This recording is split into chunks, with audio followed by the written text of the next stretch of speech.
Alright y'all, the mid-season finale for Charmed Season 2 just aired on Friday, and I'm here to kind of give you my thoughts on this crazy episode.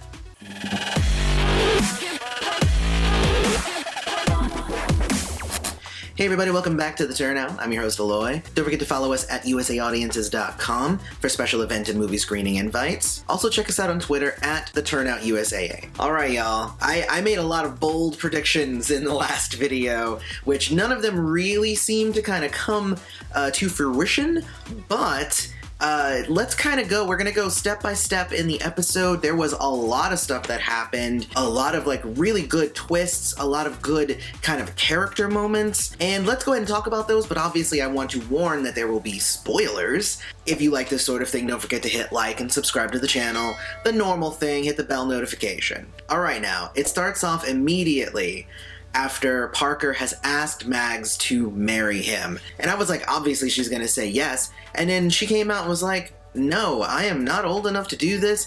I am not ready to make that kind of commitment. This is kind of silly that you would even ask me under these circumstances. And I was like, whoa, look at Mags acting all mature. Man, you know, she's always complaining about them treating her like she's a baby, but you know, she can actually make a really good, mature decision. And then she goes home and she says, well, he asked me to marry him so that we can combine the demon in which worlds. And they're like, well, that's a dumb idea. And she's like, well, you know, I mean, yeah. I mean, I don't even know why we trust Parker. Well, you know.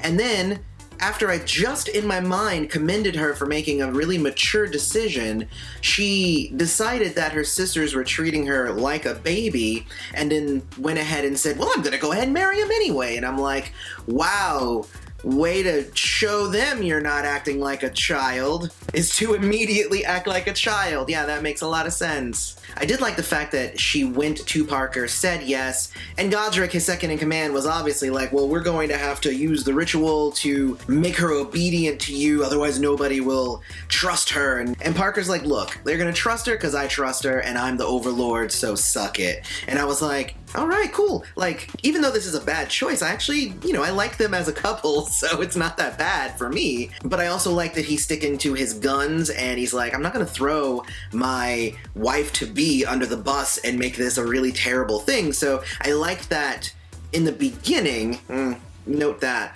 it was actually kind of going in a good way. One thing that we did learn in this episode too is that I kept going like, oh man, this Hasty thing is just gonna happen, and you know, why are they acting so weird?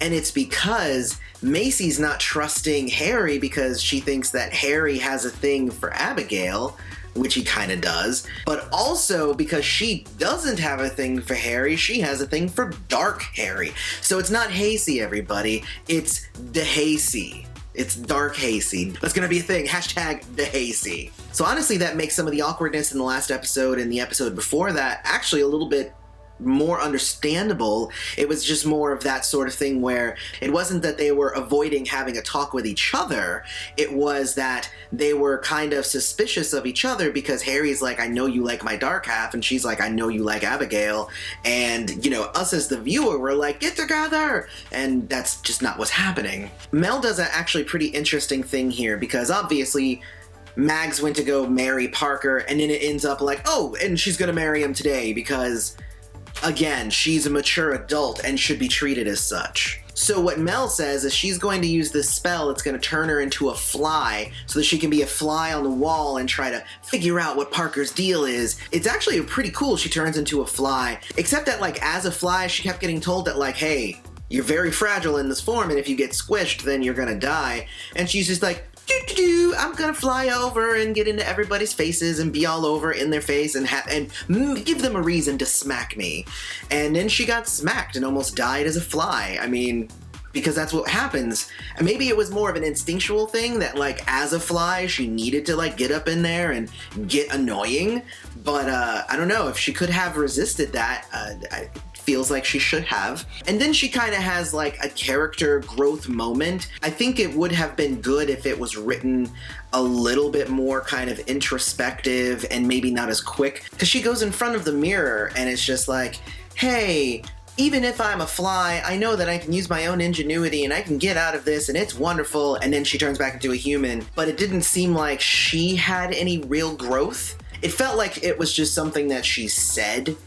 And, you know, it was okay, but it would have been better if, I don't know, maybe there was more understanding there. But after she does find that out, she goes and tells Mags, because that's the responsible thing to do. Hey, you're about to marry somebody who now we all know that the demons were the ones who killed the dryads and stole the fruit. And she's like, well, as soon as Parker knows, she's gonna get rid of Godric. And she's like, he knows and he's not. He's in on it now.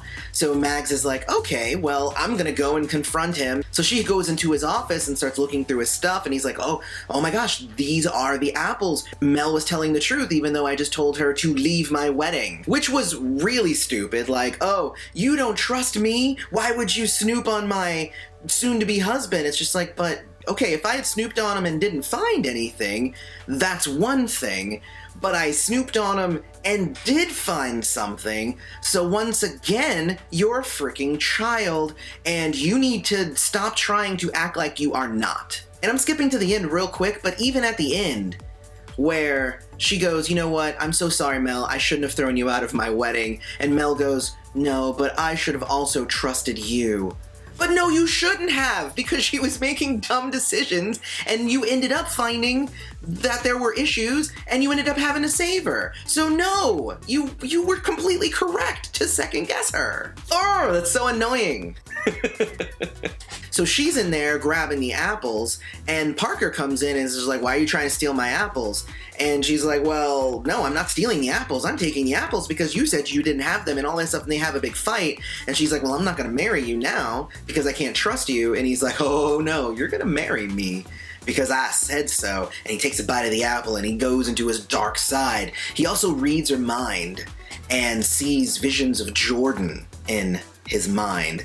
And now we're going to go back to Jordan, because Jordan is literally just trying to live the rest of his life, his short time span that he has left.